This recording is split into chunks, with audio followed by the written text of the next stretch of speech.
Hey guys, what's going on? Welcome to basically a preview to the United versus Stoke game. Now, obviously, I'm going to look at Stoke and see how they've done in the past, and obviously, we're going to look at United and see where the key strengths and areas are for this game. Now, I'm going to look at Stoke first for you.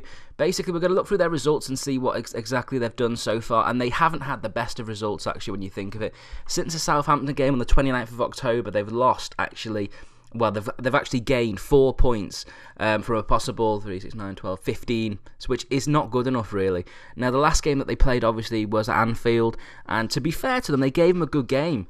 You know, they actually had 51% possession over Liverpool, and Liverpool got an 85th minute winner, which Ricky Lambert hit the crossbar and then Glenn Johnson put it in. So I wouldn't feel too downhearted about that. The 3 points that they actually achieved, that they actually got in the previous games, was actually against Tottenham away.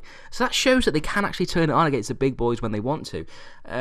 It's just that maybe the smaller teams that they actually haven't done that well against. But I mean, you look at Southampton as well at home. You know, they only got beat 3-2, considering Southampton are in a fantastic form at the moment. That's not bad. You know, they've done okay. Obviously, something that they're going to have to clear up is their yellow cards. They got 3 yellow cards against Liverpool in the last game, and the fixtures that are coming up from just look incredibly difficult. I mean, they've got us on the Tuesday, they've got Arsenal at home on the Saturday, then they've got Palace away, then they've got Chelsea at home, then they've got Everton away, and the fixtures just seem to be piling up. And I think, if I was a Stoke fan, I'd be wondering, where are these next 3 points going to come from? You know what I mean? So it could be that he actually goes for it against United, because in my opinion, they've got nothing to lose. They really have nothing to lose in this case. And I think looking at some of their key players that we can see, I mean, obviously, Jonathan Walters is actually a really good player. He's a fantastic striker that we've got there. You've got Begovic, who United were apparently after at some stage, which says a lot, really, about that. You've got Palacios. You've got the City reject, Stephen Ireland. I don't really know why I even mentioned his name, because he's got no use whatsoever. And I tell you who I used to be a big fan of back in the day, Robert Huth. They've got him at the back. Now, whether he still plays, I have no idea, because to be honest with you, I just don't keep up to date with Stoke.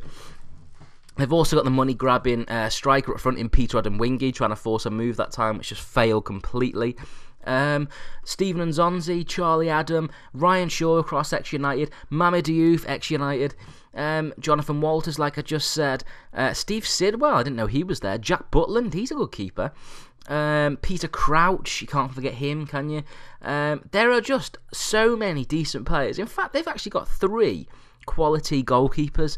They've got Begovic, they've got Butland, and they've got Thomas Sorensen. They're 3 quality keepers, which really surprised me.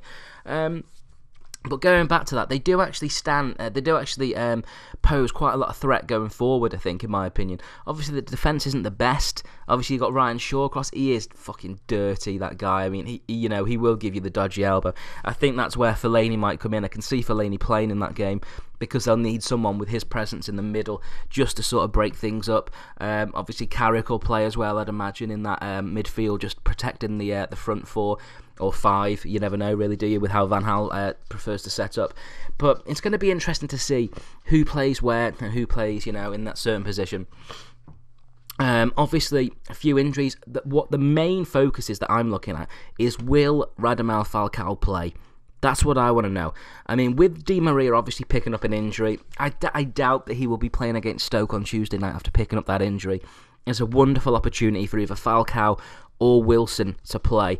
I don't know which one he's going to go for. I just think he needs a strong striker, and that strong striker would be Falcao, in my opinion, because he is built ready for the game. He's got experience. I think he could deal with the pressure, and obviously you've got Wilson there to come on if he needs any help. It will be an interesting game, in my opinion. I don't know how it's going to go. I'm hoping that United get these 3 points. At the moment, we've been on a great form. We won the last 2. We beat Arsenal away, which was a huge result. And obviously, my last video stated how we battered Hull City at home, which was a wonderful result as well. And it's really all about now seeing if we can keep up this momentum, because at the moment, we have this momentum going that, is a really good quality to have. And I think when you have that, teams find it really, really difficult to stop us. I mean, we want to get into that position where we're playing poor, but we get results. That may not come out right. Obviously, I don't want us to play poor, but if we did play poor, we could still grind out results. Now, the next 2 fixtures are going to be incredibly difficult for United. We go to Southampton away, and then we play the Scousers at home, which is going to be an incredibly difficult tie, in which I think Liverpool will be ready for. I can see them being ready for this. Do you know what I mean? So it is going to be really, really interesting to see how things pan out in that. But, you know, we take one game at a time. Stoke's the next game. We need to beat them. We need to put in a performance, and I really, really do think we can do this. Leave a comment in the description what you think the result's going to be, and please, please, guys, hit that subscribe button. You've been wonderful again. I'll see you guys later.